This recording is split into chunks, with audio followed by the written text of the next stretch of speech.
তো হ্যালো সবাইকে, আজকে আমি তোমাদের সাথে রেসিপি নিয়ে এসেছি মাটনের পায়া, যেইটা দিয়ে আজকে আমি তোমাদের জন্য একটা হেলদি অ্যান্ড টেস্টি একটা স্যুপ বানাবো।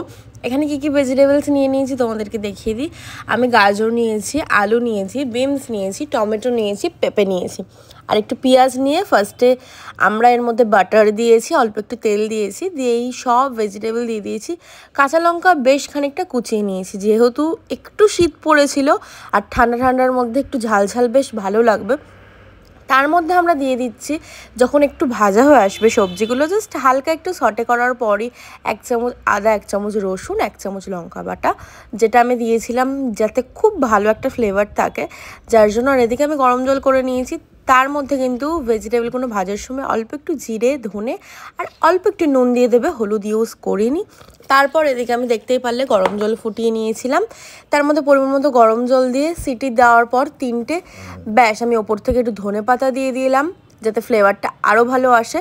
এবার কিন্তু নাবিয়ে নেবে তোমরা, আর ওপর থেকে কিন্তু গোলমরিচ ছড়াতে একদম ভুলো না। যারা যারা ঝাল সেরকম বুঝে নিও, বাট এটা শীতের মধ্যে যদি তোমরা একদিন রাতে বানাও, তোমাদের যে কী ভালো খেতে লাগবে। আর যারা একটু অসুস্থ তারাও বানিয়ে খেতে পারো, খুব হেলদি। তো তোমাদের রেসিপিটা কেমন লাগলো অবশ্যই জানি।